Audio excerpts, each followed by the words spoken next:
It started innocently enough. My daughter, Lilly, found it at a garage sale, a small wooden carousel horse. Its paint was chipped, one ear was slightly bent, and the saddle was faded. But to Lilly's eyes, it was perfect. I was hesitant, but finally caved.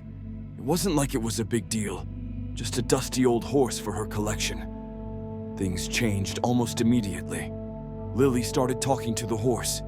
At first, it was just whispers, hushed secret conversations I couldn't quite hear. Then the whispers got louder, the tone shifting from playful to something I couldn't quite place. Tense, urgent. It gave me chills. I tried to dismiss it as a child's imaginary friend. But Lilly's behavior changed. She became withdrawn, her once sunny demeanor clouded with a strange sadness. Her drawings, usually filled with colorful rainbows and giggling sunbeams, turned dark and disturbing.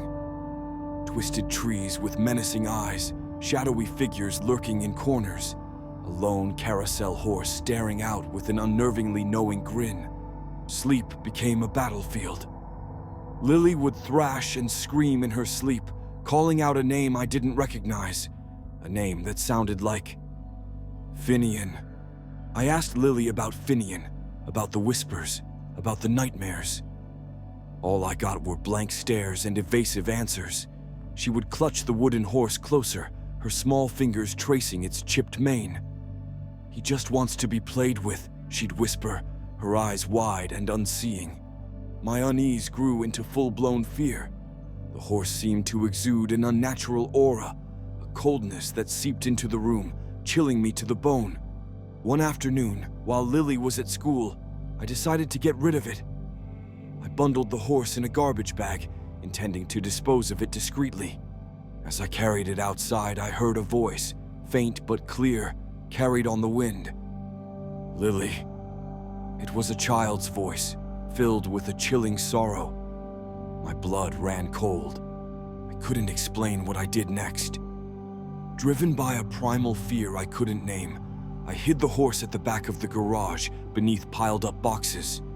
That night, Lilly didn't sleep. She sat on her bed, facing the wall, her small body trembling with silent tears.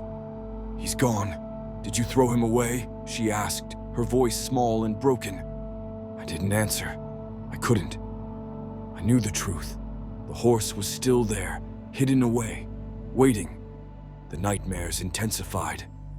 Lilly's cries echoed through the house, piercing the silence with a bone-chilling sorrow. I lay awake, listening to her torment, praying for the morning light. Then, one night, the silence shattered. No cries, no whispers.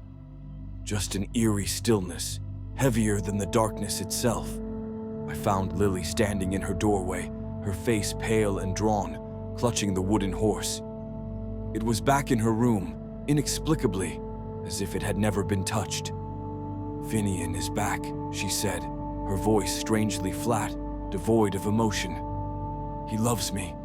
She walked back into her room, the horse cradled in her arms. Her eyes met mine for the briefest moment, but there was nothing in them, no trace of the bright, playful girl she once was.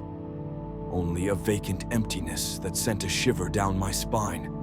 I know, with a sinking certainty, that Finnian is not just a toy.